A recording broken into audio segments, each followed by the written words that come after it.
Thanks for tuning in to another NASCAR Tuesday edition as we preview the Cookout Southern 500 from Darlington and also take a look at the playoffs. We've got a little less than a 10-minute clip from CJ before he left regarding his playoff predictions. So we have that.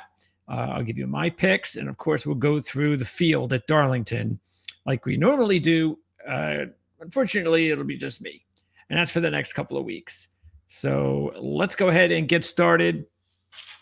And the first thing we want to do, let me get my Darlington stuff here first. First thing we want to do is let's go through Darlington.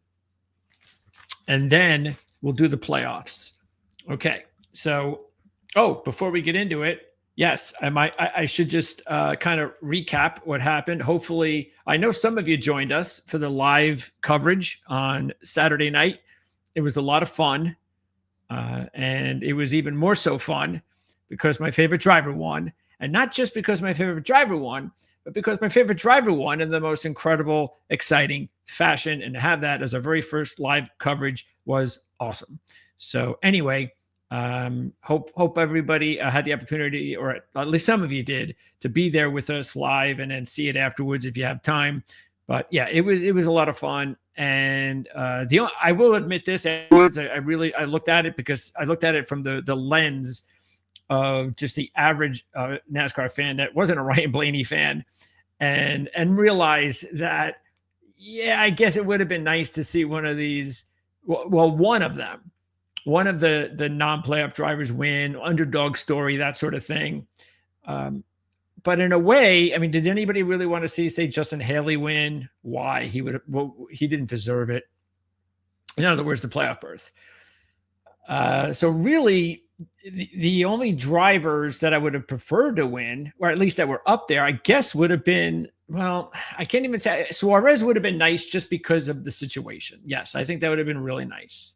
So if it would have been a driver that I would have hoped again, no Blaney, Suarez would have been the driver. But look, a lot of these drivers had their chances. Buescher and Priest were up there, and Gibbs was up there for a while. So they had their chance. Custer would have been just nuts. He would have fulfilled my prophecy in the beginning of the season when I predicted Custer would win a race, when we talked about, which driver would win a race that nobody expects. I don't think Custer's going to get a better chance than that, but you never know.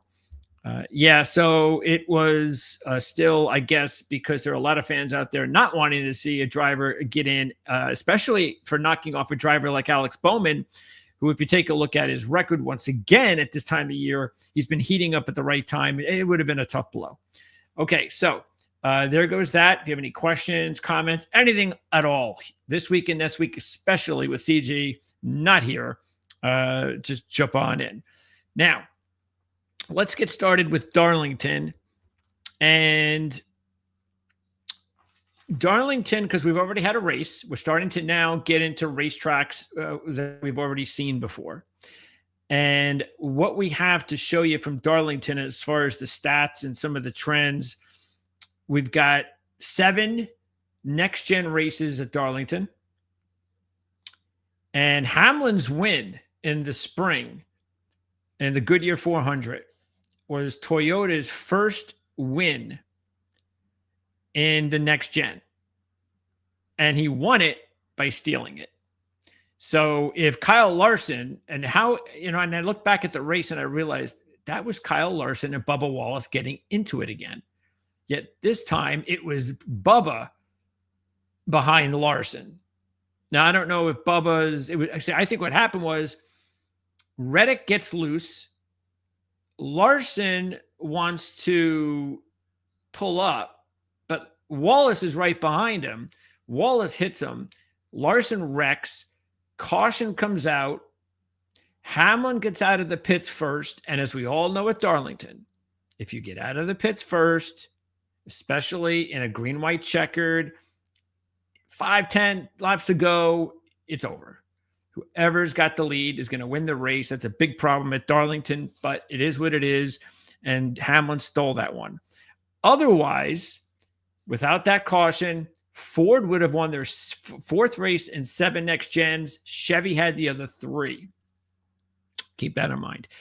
But this is also important. Don't worry about that, though, because as much as I would like, because initially I would look at that and say, well, okay, yeah, Toyota's probably a manufacturer I might want to stay away from then. Not the case. If you just look over the last 4 races, I think, at Darlington, and I don't think we need to go much further than that, it's pretty tight. I mean, there really is no major manufacturer leading the 3. Toyota might be actually the best of the 3 over the last 4 races. So if you like a Toyota, if you like a Chevy, or if you like a Ford this week, bottom line is just go ahead and take them. Don't worry about the fact that they're at Darlington, and vice versa for going after a driver. Okay.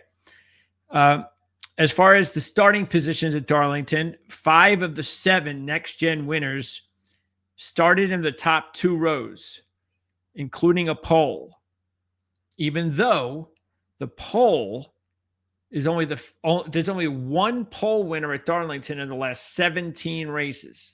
Okay, just 1 in the last 17 races. So keep that in mind. Let me push this up so you can see exactly what we go for here. Where is it?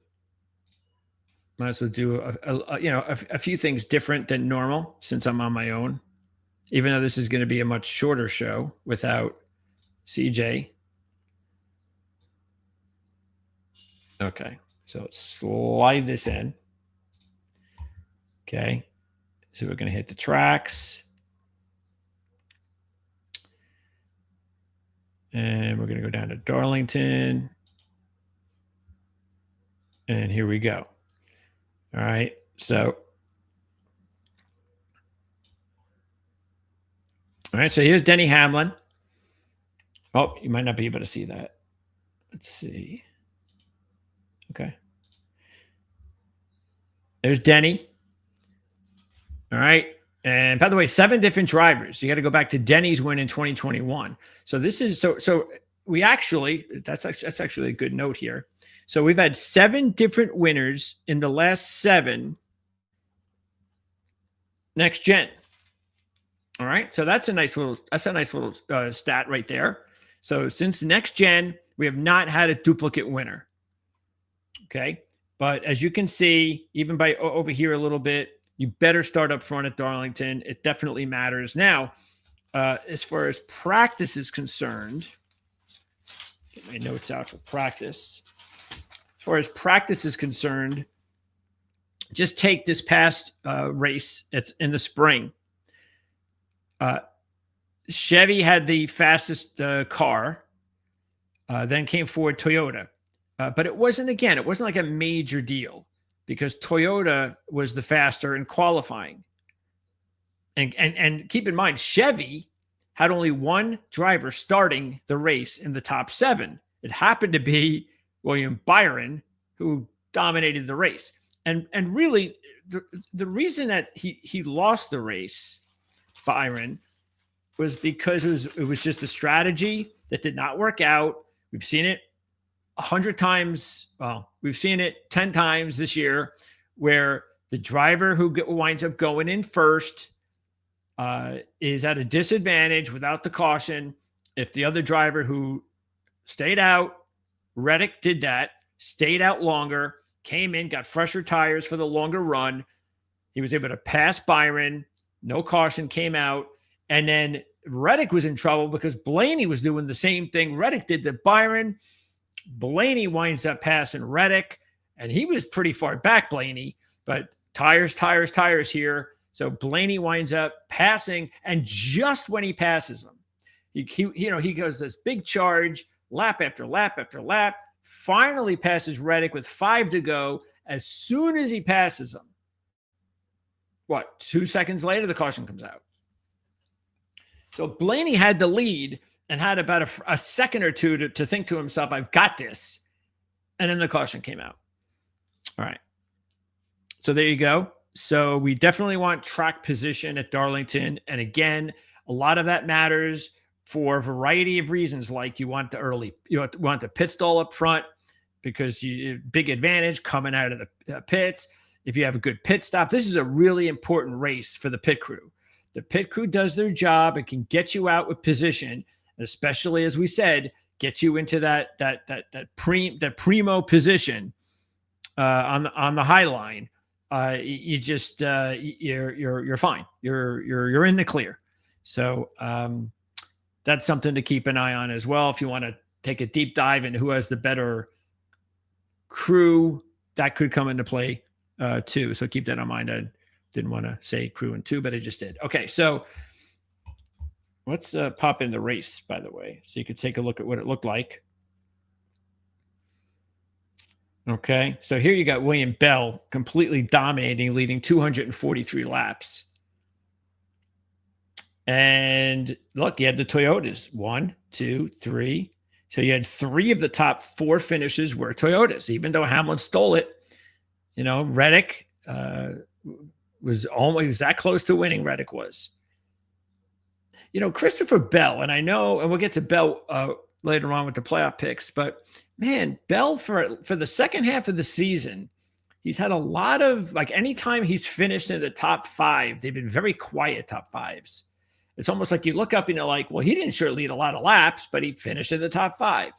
Now that's good, especially when you have wins like he does early in the season. But I don't know, I just find that a little interesting. And again, this was earlier in the season when Bell was at his best. Okay, so there you go. That's what it looked like. And let me see here if anybody notable. Well, obviously Larson, because he wrecked late. You didn't even lead a lap in the race. And he would have finished in the top 5. There's his Hendrick teammate Bowman. All right, so there you go. So that's what it looks like as far as the race is concerned at Darlington. That's it. That's all we got for the trends. We're going to talk about more trends after we take a look at qualifying and practice. We'll be on the air. Now, check this out. We're going to be on the air on Saturday morning. Right now, it looks like there's a possibility that I might be able to record it between 11 and 11:30. So that is definitely possible. So stay tuned for that. And I might even be able to do it live. So doing it live might not be a bad idea. So anyway, either way, whether I do it live or not, the fact is that it's excellent. And I don't know if this is a coincidence because football season is beginning. And now we have a qualifying session in the morning again. But we do. So that's good news. I love it. Get it out of the way.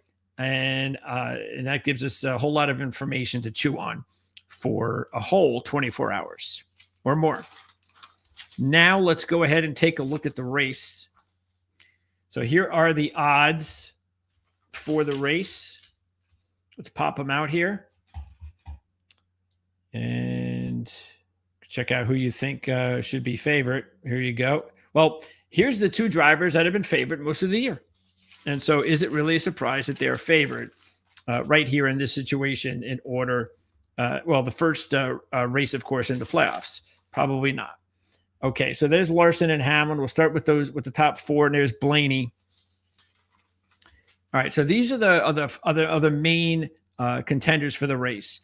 So the difference that I see here is that I'm willing to take a chance against Larson and Hamlin this week, just because it's going to be hard for Hamlin to win both races. It's not easy to sweep.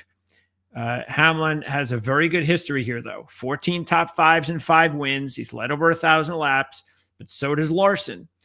He only one win, though, Larson, but he's led over 1,000 laps. Larson actually led 263 laps in this race last September, and he finished 4th. But check this out. Pre-NextGen, Larson, 7 top 10s in 8 races, 5 top 5s and 3 runner-ups with a 5.75 average. NextGen, that's where he has his win, but just 2 top 5s total in 7 with a 20.5 average. And of course, we talked about what happened earlier this year, or that would have been another top 5. So you do have to keep that in mind, put that in there.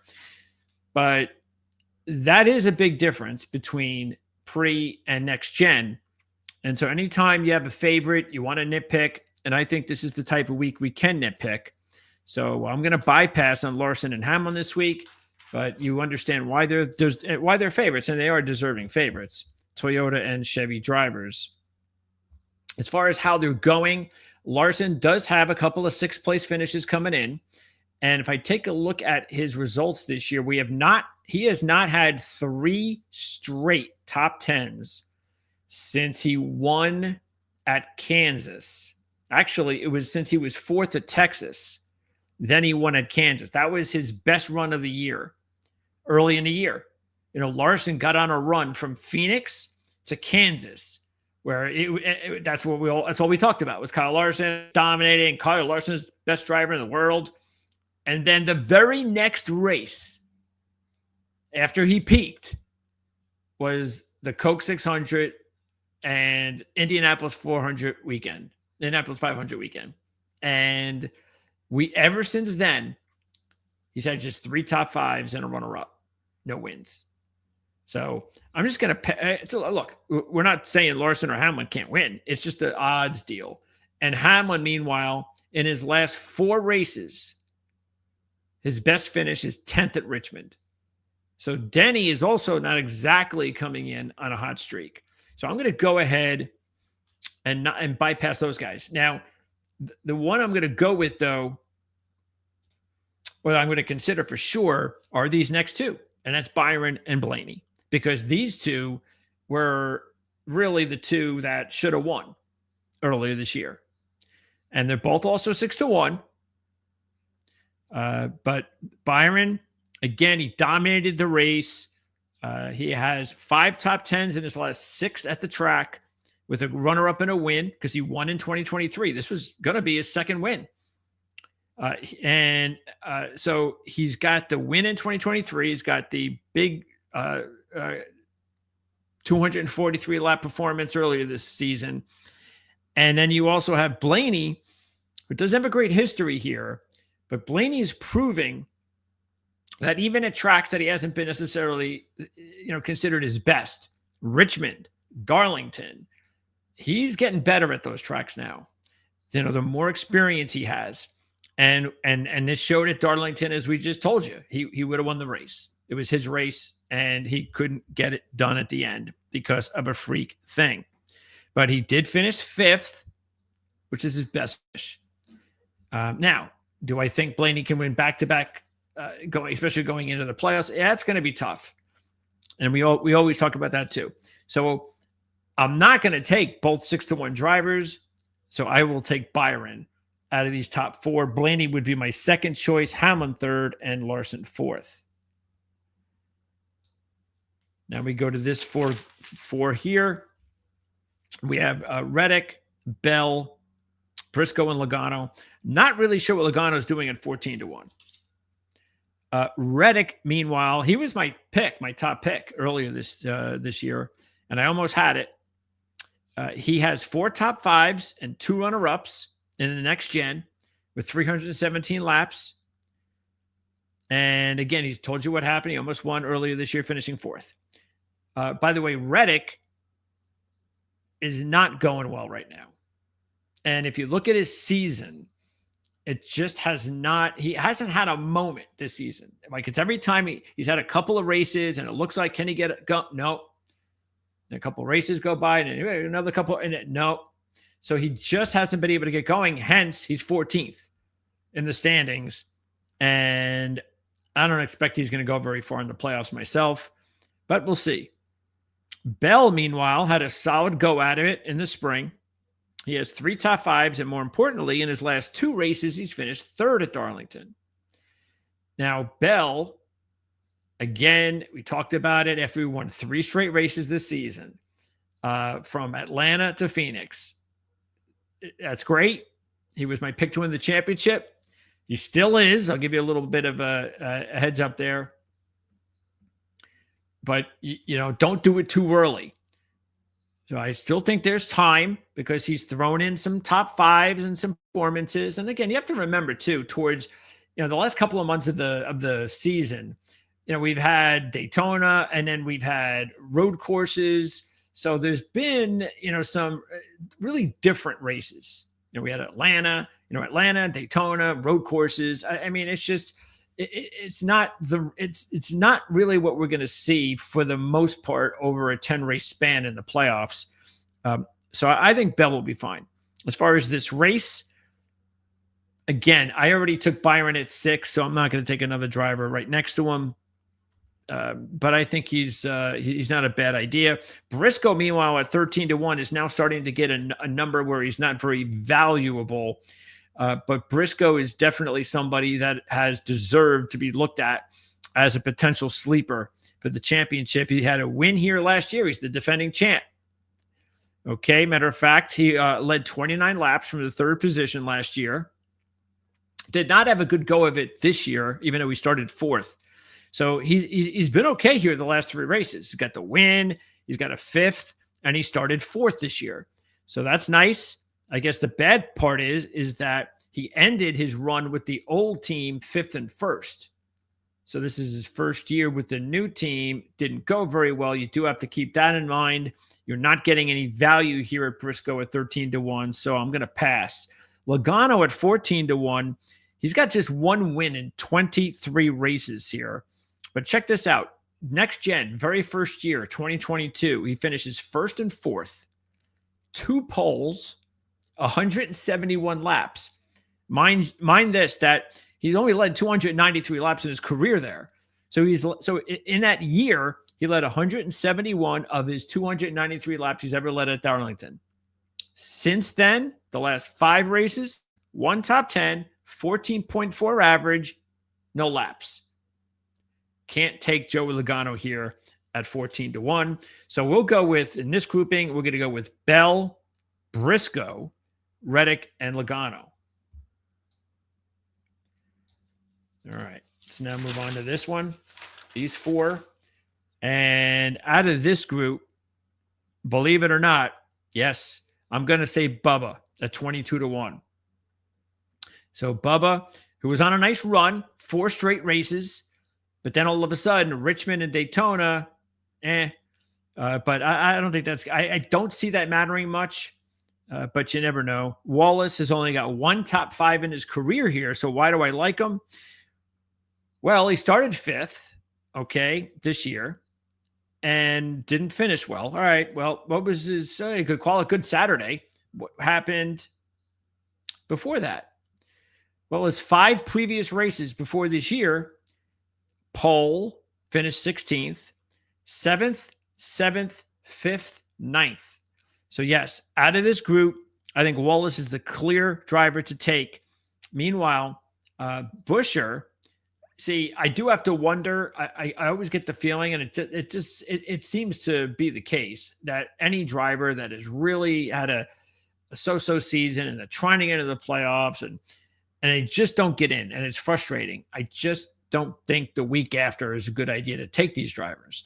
So I don't know whether Buescher, it would be a right idea, even though he had a pretty decent spring. And matter of fact, he's finished 6th here twice in his last 2 trips, but no laps led. He's only led 22 laps in his career in 16 races, but he does have 6 top 10s and 1 top 5. So it's not an entirely bad idea, but keep this in mind too. Buescher hasn't had 1 top 5 since Pocono, and that was at a road course. Chastain, he's really had a quiet season too, and a really quiet second half. If you look at Chastain after his win in the Coke 600, what did he do? He finished, I don't really care about that. All right, so after his win in the Coke 600, he does not have a top 5. That's been his second half. He was 7th this year, 5th last year, and 11th last year, and then 5th in this race in 2023. So that's 7th, 5th, 11th, 5th for a 7.0 average in his last 4 races. His starting position is 20.7 in those races. So what does that tell you? It tells you that if he qualifies really well, like in the top 5, then you have to take notice. But so I mean, anytime a driver can do that, start way back, find his way up, you have to take notice. So I would do that with Chastain. but again, only if he qualifies in the top 5 or somewhere around there. We'll talk about that on Saturday morning. And then Elliott has never won here. He hasn't led a lap in 9 races at Darlington. But NextGen, he's got a 7.8 average. If you take out it was a 2022 race, and he had damage on the car, couldn't finish the race. So if you take that race out, the other 6 races at NextGen, he's averaged 7.8. And this year he finished 8th from the 15th position. So out of these 4, it's Wallace 1, Elliott 2, Buescher 3, and Chastain 4.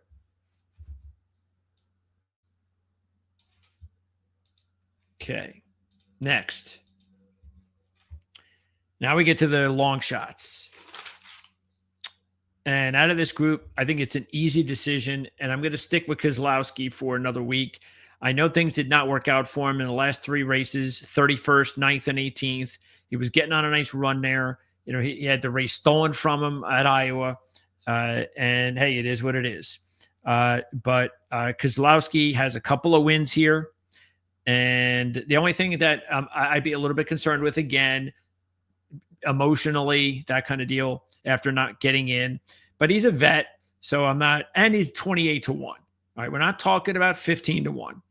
In his last 2 races, 33rd and 14th, no laps. But before that, the previous 4 races, all NextGen, win 6th, 4th, 7th. All right. So I think that's a good sign for Keselowski at 28-1. The only other driver I would consider is Kyle. And that's because Kyle has got about 900 laps led here, 1 win only out of 27. You got to keep that in mind. I'm not taking him, but out of this group, he would be my second choice. And in his last 5 races here, he's got an 11.4 average. All right. Including a second place finish in this race last year. Berry has been bad here. Back-to-back crashes, 25.0 average. And that includes a top 5 in 4 races in the Cup Series. And Cindric was 11th this year from the 6th position, but he's never had a top 10. That's the closest he's come. Best race this year, Cindric. Also, best race for Blaney. As we said before, 18.3 average here for Cindric over 7 races. And he's never led a lap in the Cup Series. So here it's Keselowski, Busch, Cindric, Berry. This group, not a whole lot. Matter of fact, you know, now that and I don't know, it's probably because Darlington, it's an older track. You got to be a veteran driver most of the time to win these types of races. Matter of fact, let me pop up the drivers. Let's see here. Take a look at the winners here over the last 7. Do we got it? Okay. Yeah, Hamlin. Let's see. Briscoe is pretty young. Byron, he's not really young. So really, yeah, Briscoe is a little young to win last year. But for the most part, you know, you got Hamlin, Keselowski, Larson, you know, Byron's, you know, big-time driver. Jones, will get to him in just a little bit. You know, Logano, Hamlin, Truex, Harvick. So, yeah, you know, this is mostly for the drivers who have won here on average. Okay. So in this group, it's going to be, speaking of Jones, it's going to be Jones and Gibbs. Oh, Jones is in here. Oh, okay. So out of this group, it'll be Gibbs. Gibbs has 1 top 5 in 6 appearances, a 13.8 average, which ain't that bad. Again, younger driver. 9th this year from the 11th position. 2nd in 2024, last year in the spring. He led 34 laps in that race. So you are getting 55-1 with Gibbs, but Gibbs did not have the ending result that he wanted, similar to Keselowski. So kind of a bummer. So I don't know. I'm not going to pick him, but again, 55-1. He's not the worst idea for a long shot. And then Hocevar has done nothing here. You know, he started 2nd in this race last year, ended up crashing late and never led a lap. All right. He's got a 27.0 average in 4 Cup races. Not good. And again, young and inexperienced. Bowman, this is not a good track for him. He hasn't led a lap in 8 races. He's got a 19.8 average in 15 races. Just one top 5, finished 35th this year. All Bowman wants to do is get out of here with a top 15. I'll tell you that much. And Priest has also done nothing here. Started second this year. Still finished 26th. Didn't lead a lap. Has never led a lap in 11 races with a 21.2 average. So the only one I would consider would be Gibbs.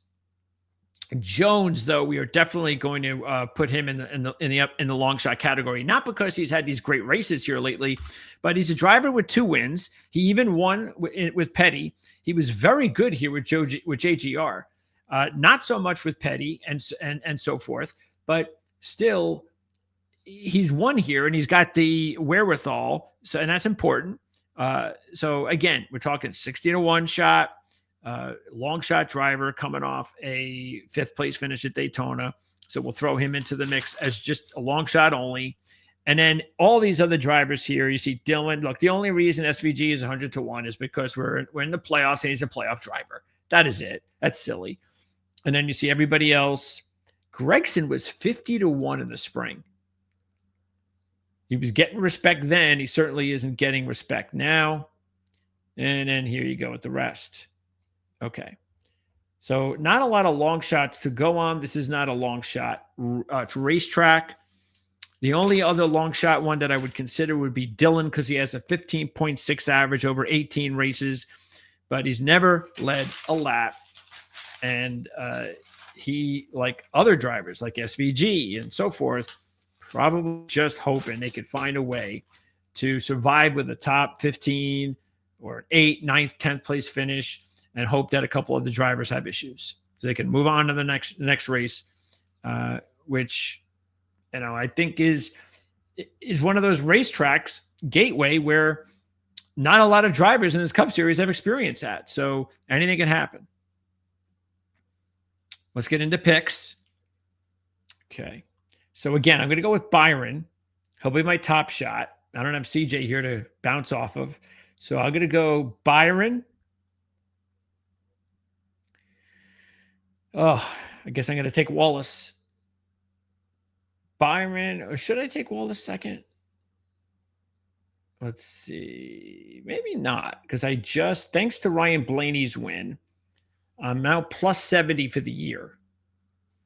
So now I can be a little bit more conservative. Maybe I should. Who would I take? Would I take Briscoe or Bell? I'm getting better. Yeah, I don't want to take Briscoe with this team right now. I got no idea if that's an issue. Bell's not a bad idea if I want to go this route. Because the other route to go would be taking Wallace and then Kozlowski. So you know what? I'm going to do Byron, Bell, and Wallace. Those are going to be my picks. Byron, Bell, and Wallace. Okay. Oh, Kevin, who will have his picks Friday, Saturday. He took Byron earlier this year. Didn't get the win, but if he wants to take him again, I give the blessing to Kevin because I always tell Kevin, that's like our mantra here with picking. Don't pick the same drivers because if we pick the same drivers, that's always a bad sign. I don't think I've ever won a race when we've had a very limited amount of our handicappers here picking the same drivers. So, yeah, which is why do you think me and CJ don't pick the same drivers? And we do it on purpose. So there you go. Now let's take a look at the playoffs. Okay. So here we go. Pop this out. All right. So here are the odds. Oh, Ryan, now you lost the odds on Ryan. We told you those odds before over the last month or two weren't all that bad. Okay. So now it's your opportunity to make some buck on a couple of these drivers just no longer there. Okay. Let me get, you know what? Let's find out what CJ has to think about first. Why don't we do that? Hello there, CJ. Oh, wait a second. I got to back this out first because I got to make sure that I get the volume in here. Okay, so let's find out what CJ has to say, and then I'll give you my picks after CJ gives you his. Just, quickly talk about the best 12 that you think will remain there, which will really have the most realistic chance to make a run. I thought a lot about it, and there have been a lot of trends throughout the season about the average finish for drivers. And you can come up, you can win a race, execution on a specific day. But I think to advance through the playoffs, you've got to be consistent at a lot of different types of tracks, and you've got to do it in a really short time frame. So those teams for me throughout the season that have had consistency execution rather than one up and several down seem to be the ones from a top 12 perspective that are going to advance from my perspective. So I've got Hamlin, Larson, Bell, Byron, Elliott, Blaney, Briscoe, Wallace, Logano, Cindric, Reddick, and Bowman all advancing. That means I've got Barry, Dillon, Chastain, and SVG going out. And the reason why, again, is just when you look at these average finishes over all these different types of tracks, it takes consistency at many different types of tracks. And those four, for me, there's just a clear line if you look at that statistic where they are versus those that are in the top 10, top 12 in the standings heading into the playoffs at this point. Okay, so my drivers, I'm just going to give you the drivers that I do not have advancing. So once again, CJ is not advancing. Berry, Chastain, Dillon, and SVG. And the biggest, name would be Chastain. So I am going to agree with just two of his picks. I'm not going to advance Berry, and sorry, SVG fans. Even though I think it would be a fun story to see SVG find a way over 3 races to be better than just 3 other drivers. If he could do that, he can advance. So it'll probably take more likely it'll take other drivers not performing well. But just take a look at what we just went through earlier this year with that contest, that bracket deal. And look who it was at the end. It was a couple of long shots, including Ty Dillon. And that was over a 3 or 4 race run. So it can happen. That's what it was all about, right? Unfortunately for SVG, he doesn't have like a Daytona, Atlanta, or a Talladega. That would have made things a lot easier for him. And then I could have seen maybe a shot where if you wanted to put him in. Meanwhile, the other 2 drivers are Cindric and Reddick. Now, I did have Cindric early in this year as I think I had him in the final 8. And he got a win, but I just don't, and he's in the playoffs, but he just hasn't performed the way I hope he was going to perform. I thought he was going to be a lot more consistent this year. Looked like the Cindric we thought he was going to be when he came into the Cup Series from X. Just didn't happen like I thought it was going to this season. So I'm not going to stick with him. Meanwhile, I'm going to drop out Reddick, and I'm dropping out Reddick because I just think that, you're going to get surprises. You never know. I'm not going to go with just actually, let me see if the standings here let's see. Yeah, because CJ dropped 11th place, 13th place, 15th place, and what was the other one? Oh, in 6th place with Shane. And I dropped off 6th place, 13th place, 10th place, and 14th place.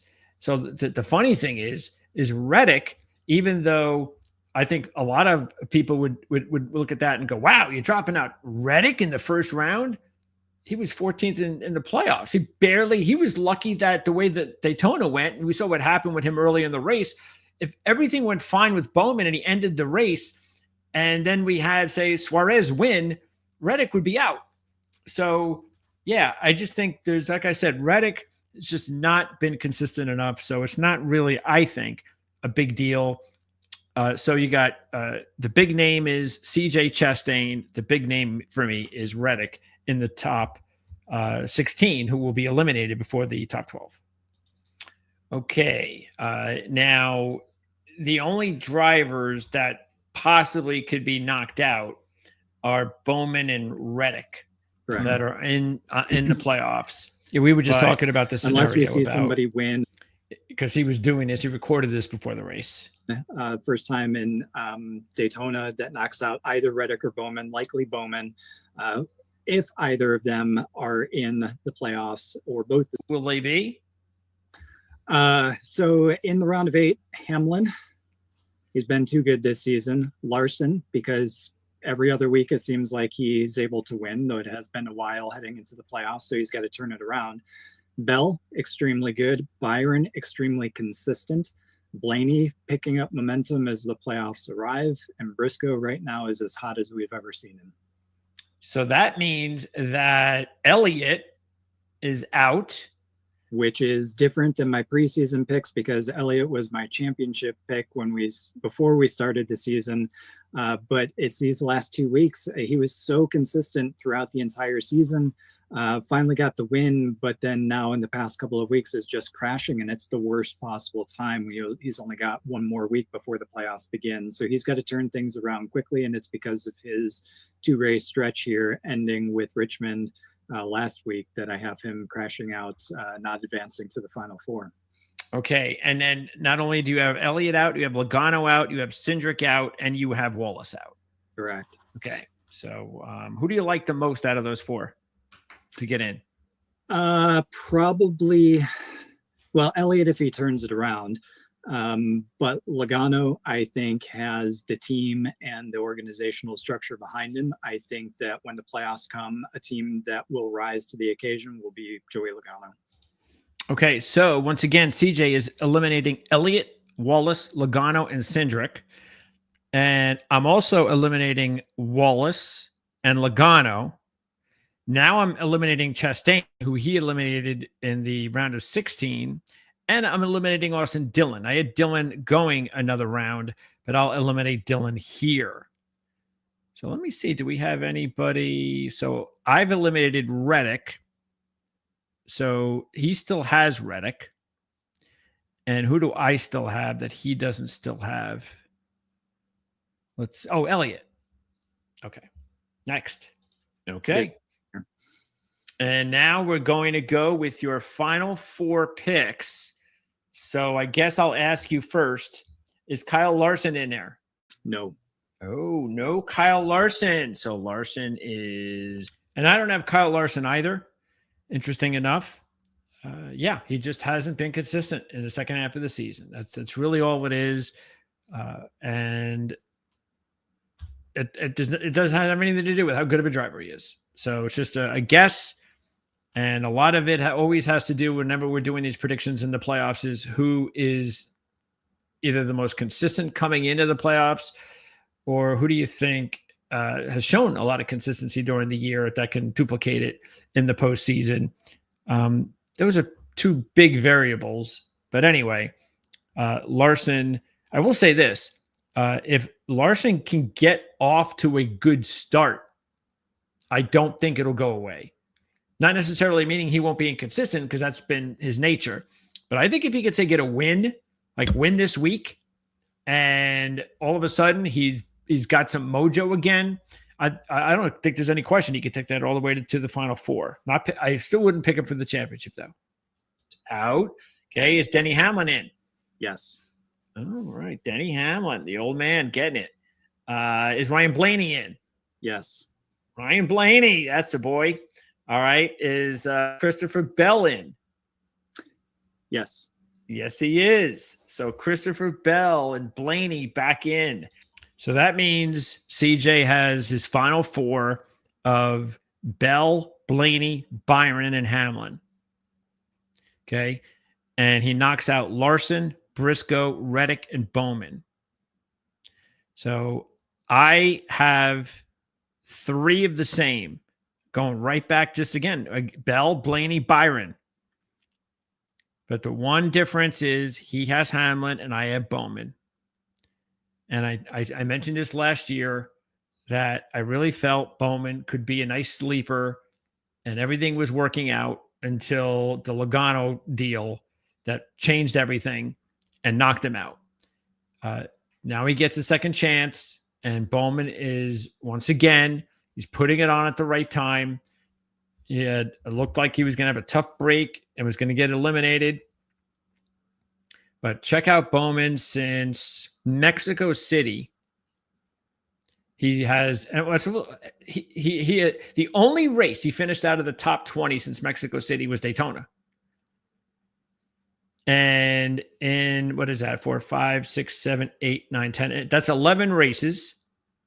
Okay.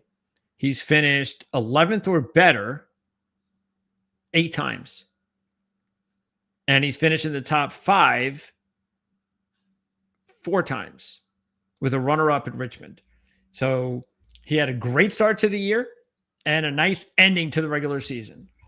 And so that's why and maybe he'll get the same luck Logano did, that he got bailed out at the last second, the last minute, the last hour to get him a reprieve to move on in the playoffs, and then he wins a championship. So maybe Bowman will get something that'll help him out there too.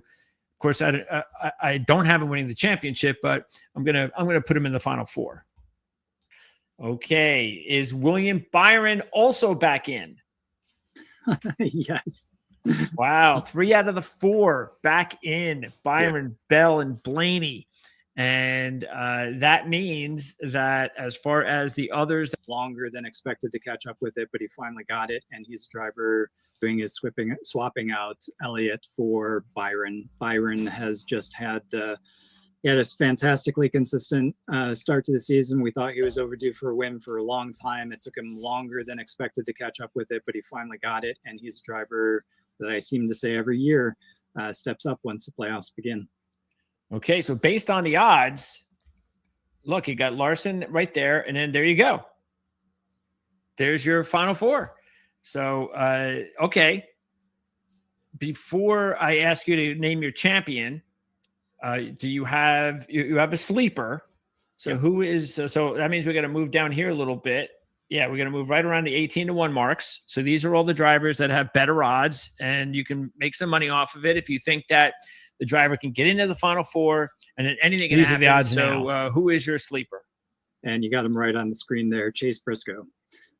Just coming on like gangbusters as the regular season has closed out. As we approach the playoffs, he is racing better than we've ever seen him. We know that Joe Gibbs Racing is really good at Phoenix. So if he's able to work his way all the way through to the Final Four, I think Chase Briscoe plays spoiler. Okay. And so here it is. Makes it very easy for me. It's all on the same page. So you have Hamlin, Blaney, Bell, and Byron. And let's go with let's make this dramatic. Okay.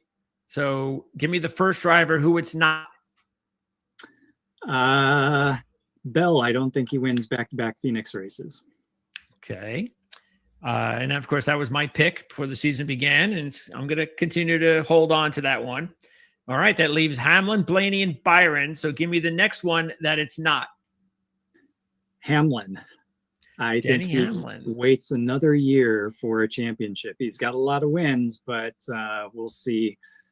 I don't know. The closer still just isn't there for me. And you kind of get the feeling that if he wins a championship, that because he keeps talking about the new contracts, and he keeps saying he's going to retire, but all of this pushing it down the road, that's about winning a championship, isn't it? He's not saying it, but it has to be. Yeah, and he's still very much at the top of his game. I mean, he is, sure, this year, so still winning races, still a little bit early for him to bow out.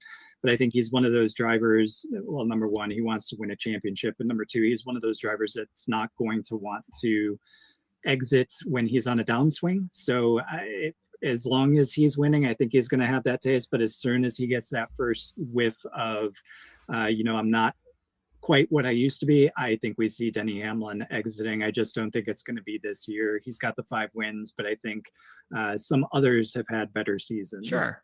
The wins total. Yeah, because if you win a championship this year, it's actually a nice thing to go out at least one more year as champion, defending champ. Yep. Yeah. All right. So you got Blaney and Byron. And wouldn't it be crazy if Blaney was in this position for a third straight year? Who was winning the championship? For me, it's William Byron. He's been too consistent all season. He's got room to step up yet when we get the playoffs going as well. Hendrick has been very good. So Byron, basically from my preseason picks, just swap him out with Elliott. All right. See, there you go. So CJ goes with William Byron at 5-1. Let's post. Actually, let me pop this back up. Okay. So here are the odds right now. Okay. So again, Byron is 5-1.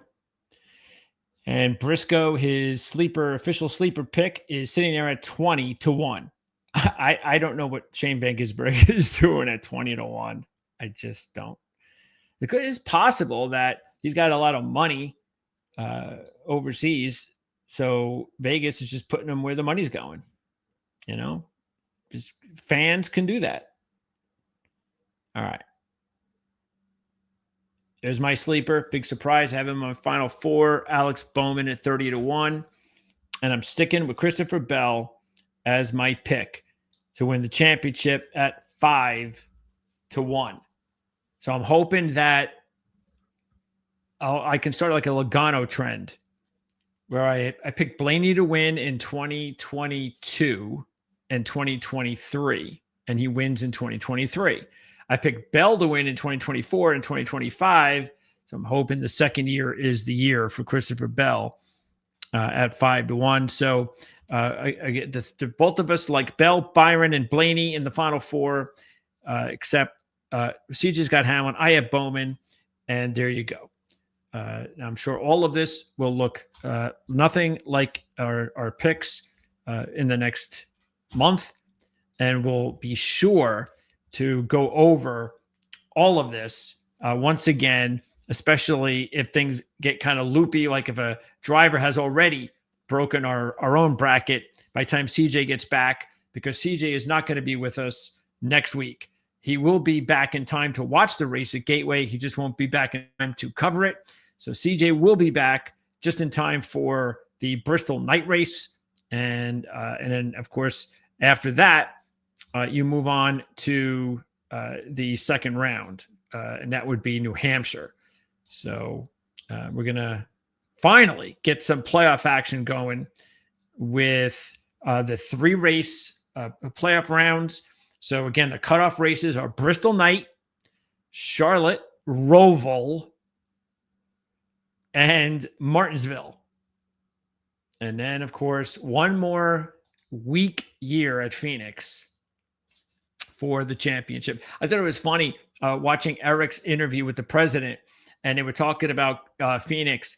And Eric, of course, being the diplomat, I mean, he's got the president of NASCAR. He's not going to slam Phoenix, but he was talking about how great they do at Phoenix of pumping up the championship, and they do a really good job there of making everybody, feel important and whatever it was, paraphrasing, of course, about what a great job Phoenix does with the championship weekend there. Of course, saying nothing about the race because he can't, but nobody likes it. And then I think they even referenced back about how, because one of the questions was changing, years.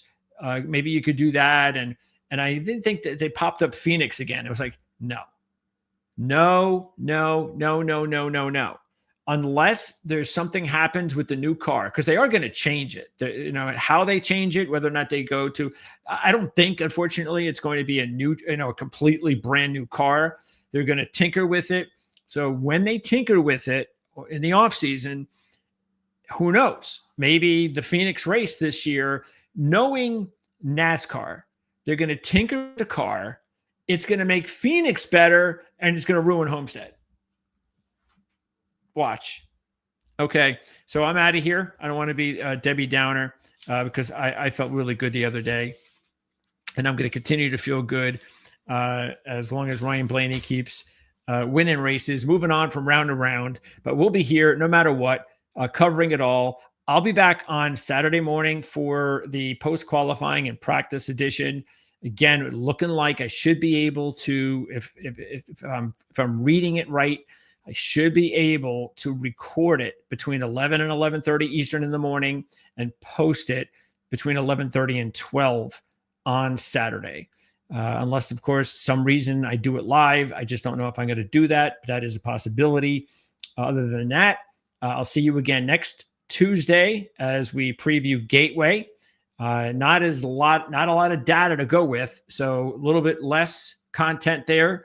But we'll see. It's going to be trickier to handicap for sure, and no playoff preview edition. So connected with the race. So I'm sure a much tighter show next week, and then CJ will be back the week after that. Also look out for Kevin's video when he previews the race, because he did hit the matchup, the driver matchup. He was correct in that in the spring race at Darlington, and he almost hit the winner in William Byron, who dominated the race but just didn't win late. So we'll find out who Kevin likes. Check that out Friday, Saturday posting right here on Proline TV.